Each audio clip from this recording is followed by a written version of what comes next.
Buenos días.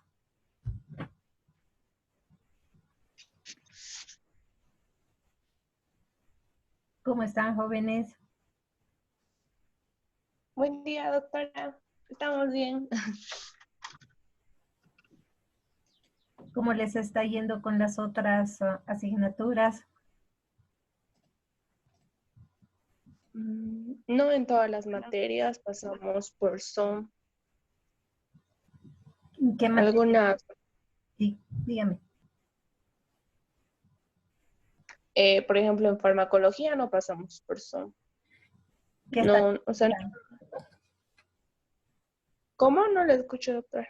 ¿Qué están usando de farmacología? Estamos con, solo nos está enviando documentos por módulo y eso tenemos que leerlo. ¿Es con la doctora Eso. Aguirre o con la doctora Herrera? Elicita, Herrera creo que es. No sé muy bien su apellido. ¿Es la uno Y o la 2? Para sí, digo, farmacología uno o 2. aquí dos. Ah, es la doctora Aguirre. Sí, pero ayer ya tuve una reunión con todos los docentes y les he dicho que todos tienen que dar las clases teóricas con Zoom o Classroom para que tenga interacción con ustedes, no solamente mandarles las diapositivas. Así que desde el lunes me imagino que ya todos van a usar Zoom o Classroom. No se preocupen. Ah, ya, gracias, doctora. Y una consultita más. Dime. Esto de la reprogramación de los exámenes, ya están todos, ¿por qué no nos, creo que tienen que volver a cambiar, algo así nos dijeron los docentes? Sí, tenían que empezar el 30, pero por orden de la vicerrectora, ahora los primeros parciales van a empezar del 13 al 25. Ah, ya, ya, gracias. Sí, Entonces, ¿cómo que nos van a ir avisando en cada materia? sí, y me imagino que el fin de semana la doctora Pradel ya va a hacer el nuevo rol de exámenes e inmediatamente lo tenga, yo voy a pasar a vicerrectorado, a prueba y les avisamos. Les vamos a poner a todos por los diferentes grupos de WhatsApp, vamos a ir pasando los roles para que ustedes vean y no se perjudiquen. Ya, gracias, Eh, doctora. Sí, pero Buenos días, a doctora. partir del 13 de abril. Digo, sí, 13 de abril. Buenos días, doctora. Yo también quisiera consultarle. Dime, Katy.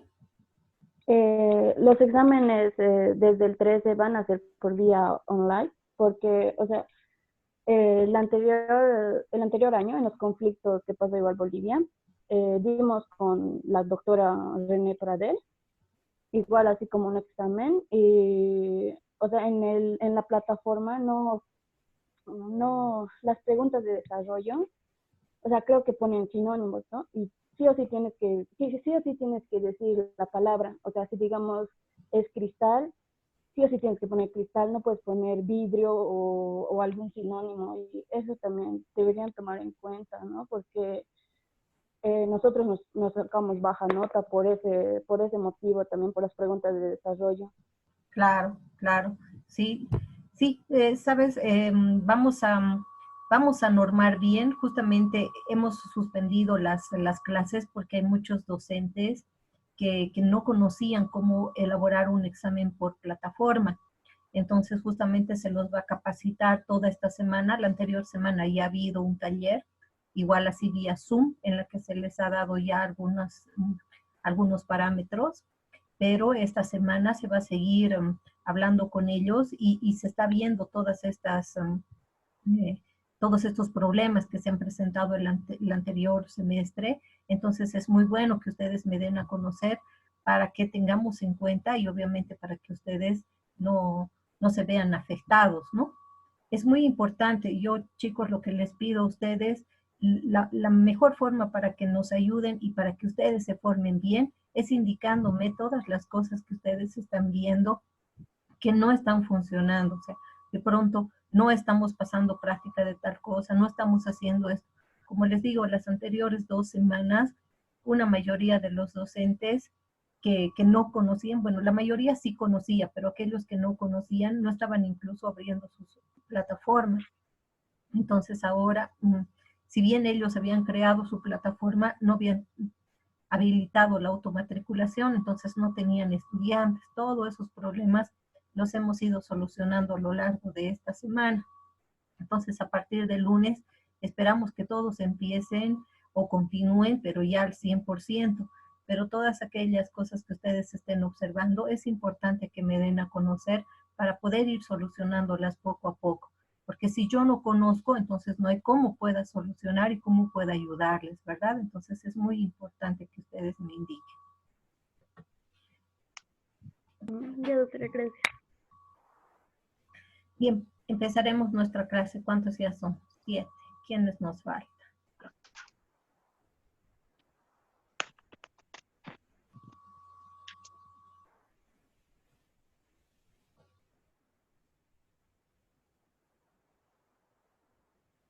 Nayeli, Jessica, Elminda. Alejandra no está, ¿no?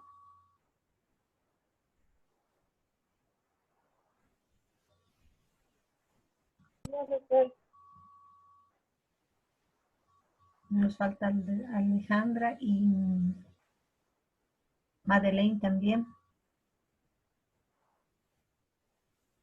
A lo que me contó Mari, que creo que tiene problemas con la conexión de estas clases y no puede ingresar y no sabe cómo también. Yo traté de invitar para que no se pierda las clases, pero me dijo que tratar. Bueno, las grabaciones yo creo que sí las va a poder ver desde la plataforma, ¿verdad? Ya las voy a subir esta tarde. Bien, comenzaremos entonces con la explicación.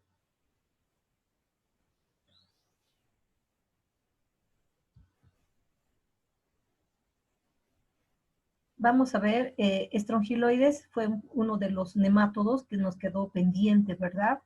Se hizo la explicación del ciclo en la clase práctica, pero solamente una introducción, entonces ahora vamos a ver con más detalle. Entonces, lo principal que nos interesa del estrongiloides stercoralis es conocer que este es un parásito, un nemátodo, es decir, un gusano cilíndrico que tiene la característica de poder realizar ciclo de vida libre y ciclo de vida parásita, ¿no? Pero el ciclo de vida parásita prácticamente es obligatorio porque a través de del ciclo de vida parásita recién va a poder hacer ciclo de vida libre. Es decir, que no solamente puede estar haciendo ciclo de vida libre, sino tiene que combinar ambos. Ahora, ¿puede haber solo ciclo vida parásita? Sí, pero de eso va a depender, ¿no? de la hembra partenogénica.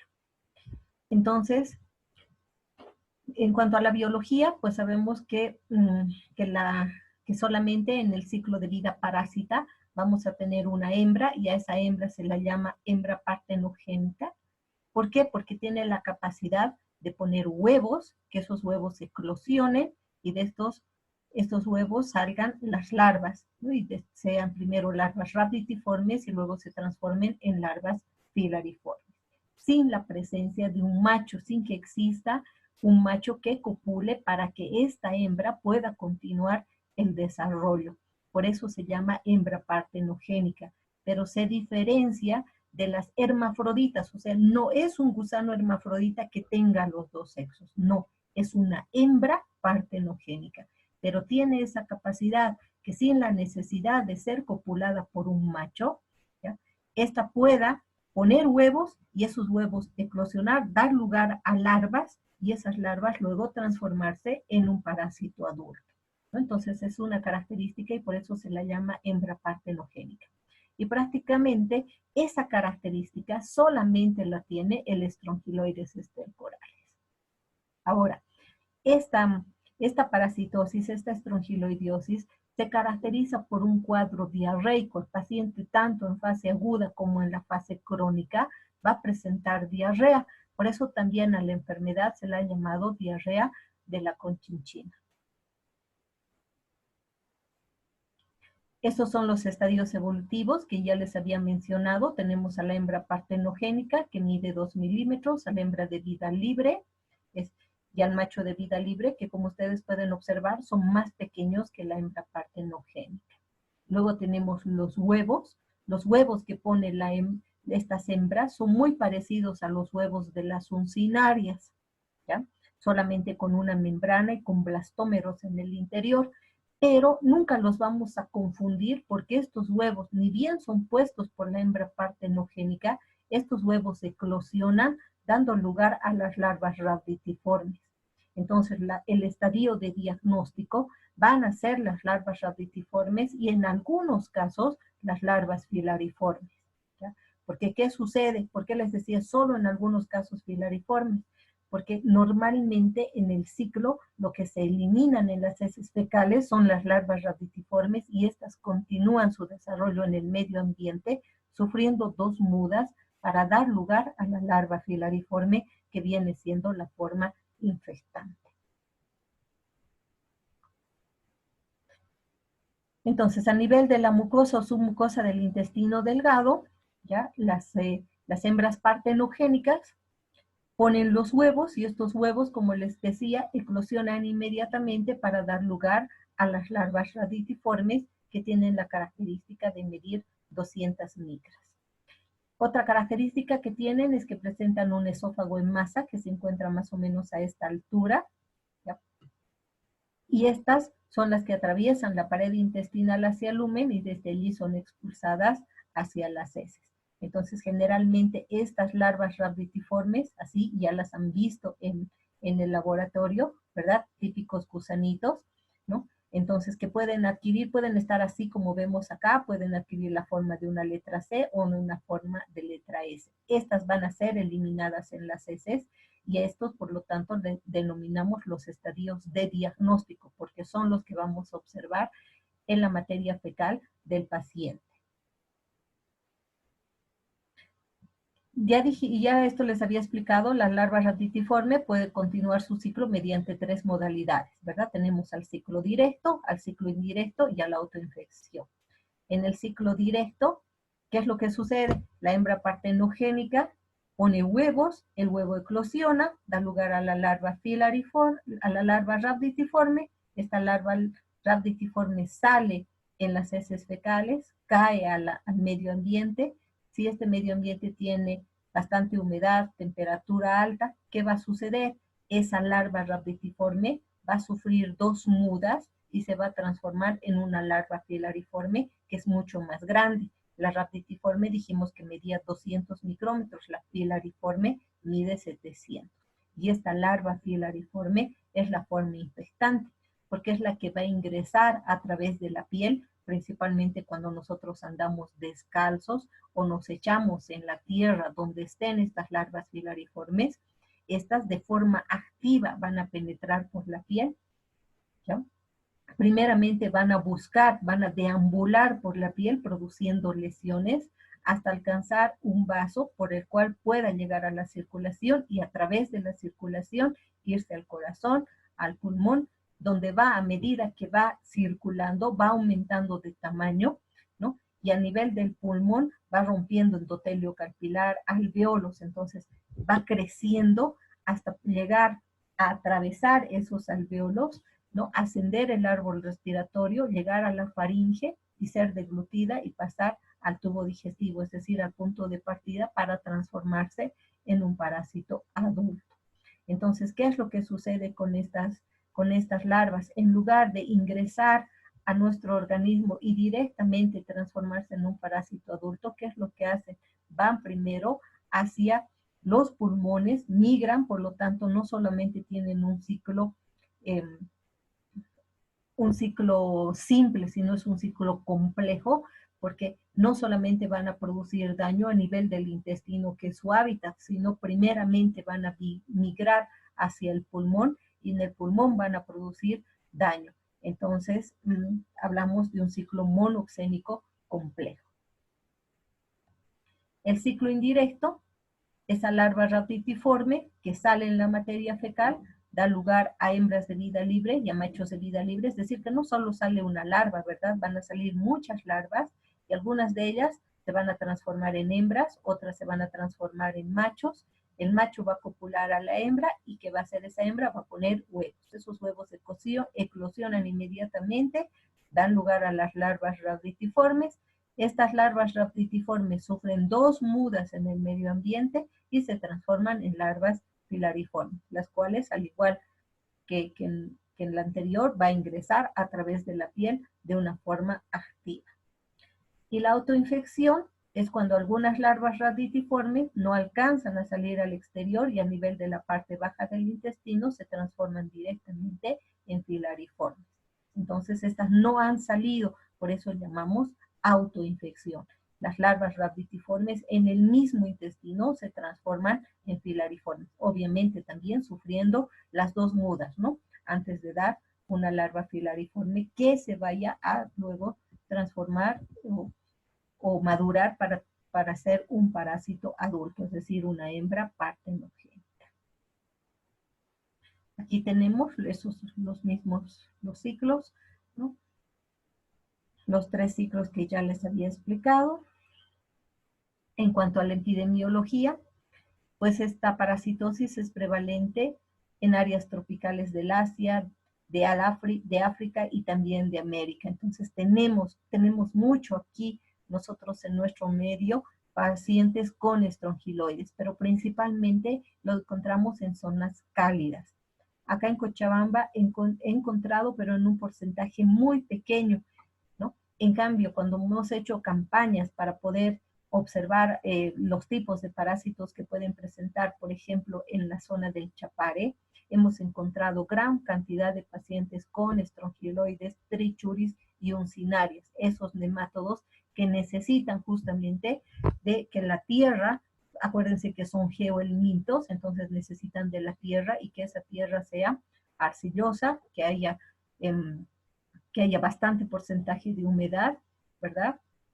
Y que además las temperaturas sean altas. Entonces esas características tenemos, por ejemplo, en la zona del Chapare, tenemos en Beni, en Pando. Entonces en esos lugares, pues la cantidad de pacientes con estas patologías va a ser mayor que, por ejemplo, en Oruro, La Paz, ¿no? O Potosí, que son zonas mucho más frías, aunque tanto La Paz como Potosí tiene zonas cálidas, lo cual no ocurre con Oruro, ¿no? Entonces en Oruro encontrar nemátodos intestinales va a ser realmente muy raro, a menos que sea una persona que estuvo en estas zonas y luego ya se fue para la ciudad. No tiene predilección por la edad, pero es más frecuente en los adultos, ¿no? Pero también encontramos niños que van a presentar las lesiones. ¿Ya? Como les decía, las condiciones del suelo son muy importantes porque estamos hablando de una geohelminthiasis, entonces de gusanos que necesitan de la tierra para continuar su desarrollo. Entonces la humedad, la temperatura va a jugar un papel muy importante. Ahora, acuérdense que les decía que el parásito ingresa a través de la piel por un mecanismo de transmisión que se llama termotropismo, ¿no? Entonces, ¿qué quiere decir eso? Que va a ser que va a ingresar activamente a través de la piel, pero les dije que antes de alcanzar la circulación deambula y produce estas lesiones. Todo esto que se conoce como larva migrans o larva currens, ¿ya? El parásito empieza a deambular, camina por acá así, ¿no? Hasta que alcance un vaso y a través de ese vaso, por la circulación, pueda ir al corazón y a los pulmones. O sea, primero hígado, corazón, pulmones, ¿no? Siempre sigue ese paso. Primero al hígado, luego al corazón y a los pulmones. Pero en el hígado y en el corazón no produce daño. ¿Dónde va a producir daño? Va a ser a nivel de los capilares, produciendo a nivel de los pulmones, de los capilares pulmonares, produciendo el ensanchamiento de estos y también de los alveolos. Entonces, estos puntos de entrada cutánea son los que más hacen que el médico piense en que se trata de una estrongiloideosis. Igualmente, a través de la piel puede ingresar las uncinarias, ¿verdad? Pero las uncinarias solamente dejan una lesión en puerta de entrada, entonces un puntito, digamos acá, nada más lo que vamos a observar. En cambio, el estrongiloides deambula y tenemos esto, ¿no? Estas lesiones que se van a presentar, que como les decía, reciben el nombre de larva currens, ¿no? O larva migrans, porque es la larva que está migrando, que está produciendo lesión a este nivel, ¿no? ¿Y cuál es la característica? Estas lesiones que están acá producen intenso prurito. Entonces, ¿qué es lo que hace el paciente? Rascarse la zona, ¿no? Y al rascarse, muchas veces lesiona, sigue caminando descalzo, entonces las bacterias aprovechan y producen también un cuadro infeccioso a este nivel. Pero estas lesiones que están viendo acá son las que va a producir la larva filariforme que ha ingresado a través de la piel. Una vez que ingresa a través de la piel, ya les dije, se va a ir al hígado, del hígado al corazón, y del corazón va a llegar a los pulmones. Ahí va a producir destrucción de los alveolos, engrosamiento de los tabiques y bronquiolos. ¿Por qué? Porque esa larva va aumentando de tamaño.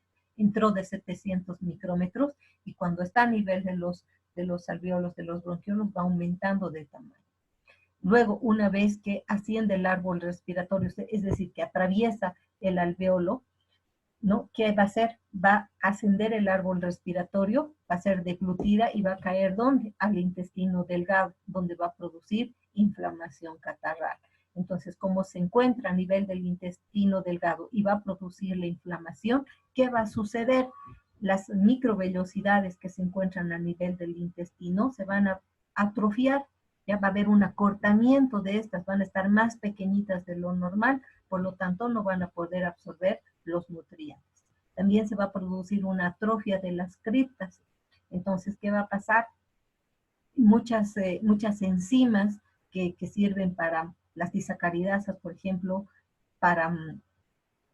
que actúan para la asimilación de los hidratos de carbono, no van a estar en buena cantidad, por lo tanto, no va a haber la absorción de los hidratos de carbono. Lo mismo va a suceder con la lipasa, por lo tanto, no se va a absorber los lípidos y el paciente va a presentar después una complicación que es el síndrome de mala absorción.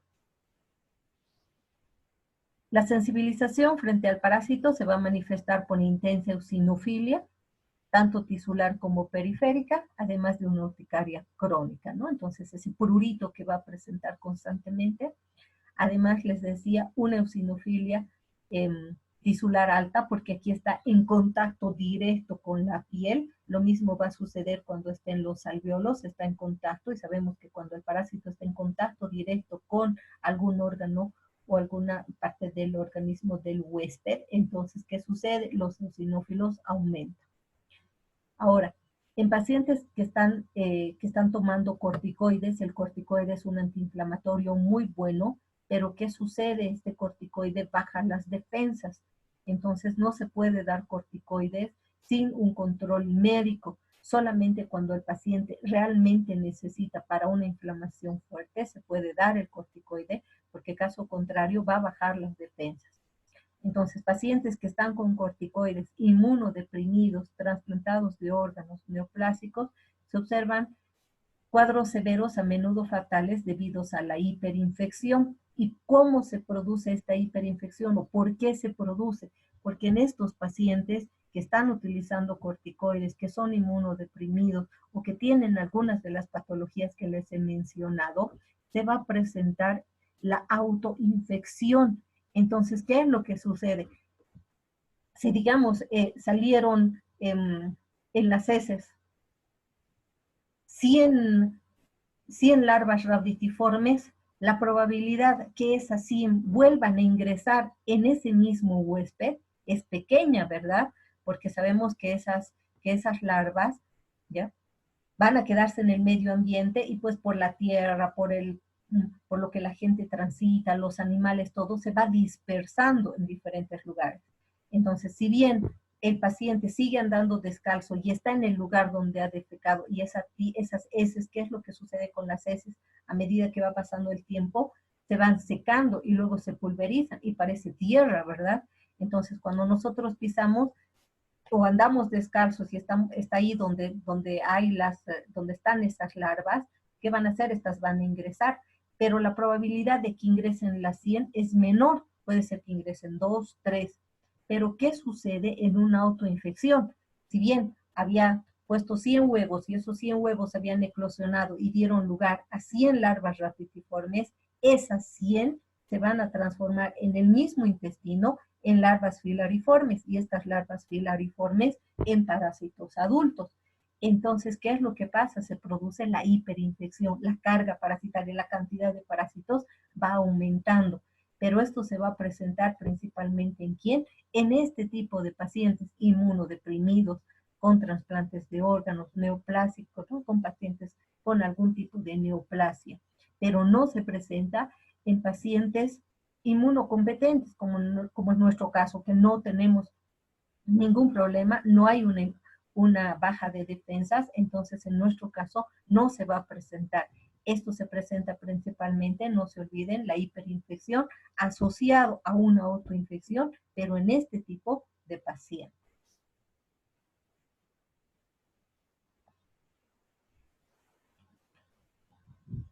Entonces vamos a tener lesiones cutáneas. Las lesiones cutáneas son las que les he mencionado, la larva migrans o la larva currens, que tenemos las lesiones a nivel de la piel. Tenemos trastornos pulmonares. Estos trastornos pulmonares están asociados ¿a qué? Al ciclo pulmonar que está realizando el parásito, ¿no? A nivel de los pulmones. Entonces, sabemos que en el ciclo pulmonar se va a asociar al síndrome de Lofer, ¿verdad? Y el síndrome de Lofer es una lesión a nivel de los alveolos, ¿no? Y ese síndrome de Lofer les dije que clínicamente es una neumonitis asmatiforme, ¿ya? Entonces, cuando un paciente tiene síndrome de Lofer, ¿qué es lo que tiene? Tiene una neumonitis de tipo asmatiforme. ¿Qué manifestaciones clínicas va a presentar? Tos, expectoración, ¿no? Y en esa expectoración puede eliminar los eosinófilos y las larvas que están haciendo ciclo pulmonar. Luego, los trastornos van a ser a nivel digestivo, cuando ya esa larva ha atravesado el alveolo, sube, les dije, sube el árbol respiratorio para ser deglutida, caer al intestino, y cuando cae al intestino, ¿qué va a suceder? Se va a transformar en un parásito adulto y este va a empezar a producir los trastornos digestivos, que se van a asociar ¿a qué? A la inflamación, les decía, de la mucosa del intestino. Vamos a tener una inflamación catarral por la presencia de los parásitos adultos. Va a haber una acortamiento de las microvellosidades, atrofia de las criptas, lo cual va a llevar ¿a qué? A un síndrome de mala absorción, que vendría siendo la complicación. También se puede dar el síndrome de hiperinfección, y les dije que este síndrome de hiperinfección va a estar asociado ¿a qué? ¿No? A pacientes inmunodeprimidos que tengan una carga parasitaria bastante alta por el daño que se está produciendo. Y la complicación también que se puede dar es la invasión bacteriana secundaria por las lesiones que se puedan producir y que las bacterias aprovechan para producir daño. Entre los exámenes de diagnóstico directos tenemos el examen coproparasitológico seriado por concentración. Es mejor siempre realizar exámenes por concentración porque cuando la carga parasitaria es baja, muchas veces no se encuentran las larvas. Las muestras que hemos observado en el laboratorio no hemos tenido ese problema porque eran pacientes que tenían cargas parasitarias altas y hemos podido observar varias larvas, ¿verdad? Ustedes ya las han visto, las conocen. Ahora, otro examen que podemos hacer es el cultivo de Arada Mori, que también ya les expliqué. Este cultivo de Arada Mori, no se olviden que es en papel filtro, colocar la materia fecal, ¿se acuerdan? Y luego colocar en un tubo cónico de tapa rosca con cierta cantidad de agua para que podamos darle la humedad necesaria y se puedan desarrollar las larvas. Y también en la técnica de Berman, que ya la hicimos, la separación de larvas, y les indiqué y les enseñé varios métodos para poder realizarlo. Solamente para estrongiloides existen métodos indirectos como el ELISA y el RAST. ¿ya? Para el resto de los nemátodos no hay métodos indirectos, solamente con los exámenes directos nosotros vamos a diagnosticar, ¿ya? Y no es porque no existan, sino lo que sucede es que los fabricantes no han visto como que muy necesario realizar, realizar ELISAs o crear, fabricar ELISAs para las otras parasitosis que hemos visto para los otros nemátodos. ¿Por qué? Porque las cargas parasitarias son grandes. Hemos visto que estos gusanos ponen gran cantidad de huevos, entonces tranquilamente con un examen parasitológico por concentración nosotros vamos a poder realizar un buen diagnóstico. Solamente en el caso de estrongiloides existen estos métodos indirectos porque a veces la carga parasitaria es baja. En cuanto al tratamiento, tenemos el mebendazol, el albendazol, el tiabendazol que podemos utilizar, todos los derivados benzoimidazólicos. El mecanismo de acción de estos es la inhibición de la fumarato reductasa con menor producción de ATP y parálisis flácida con degeneración de los microtúbulos. La ivermectina también nos puede servir, 200 microgramos por kilogramo peso día.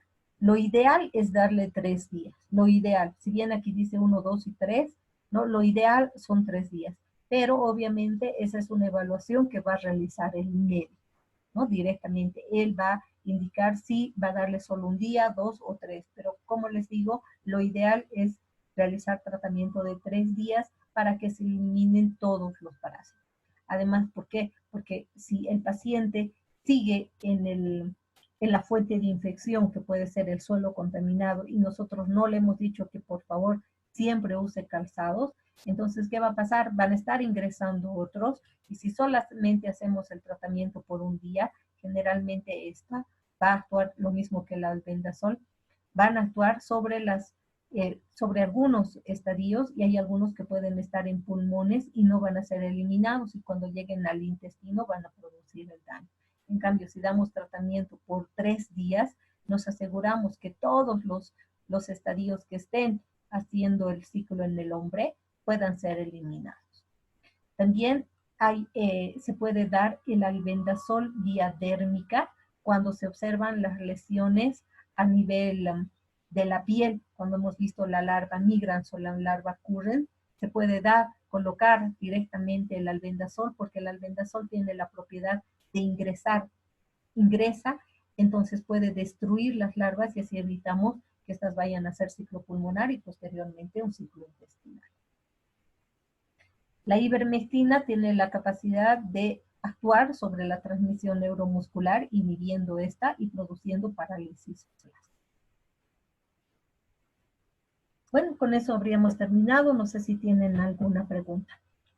Antes de, como todavía tenemos minutos, algo muy importante es que también tenemos, si bien tenemos estos como exámenes de diagnóstico directos, también podemos realizar exámenes de diagnóstico indirecto, exámenes complementarios. Estos dos son exámenes de diagnóstico, estos directos, estos indirectos, pero también complementarios.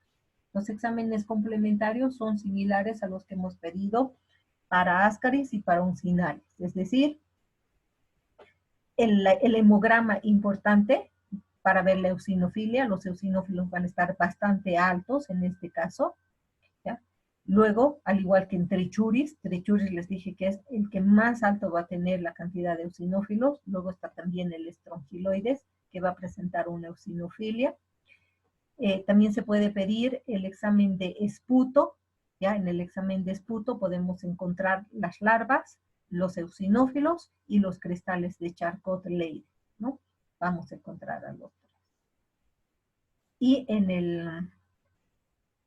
de imagenología se puede pedir también una radiografía de tórax, donde se van a ver las sombras pulmonares, que no es otra cosa que el paso de las larvas a través de los pulmones.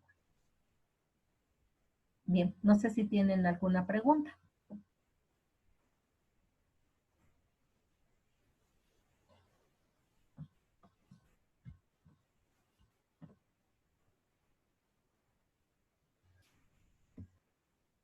¿No hay preguntas, chicos?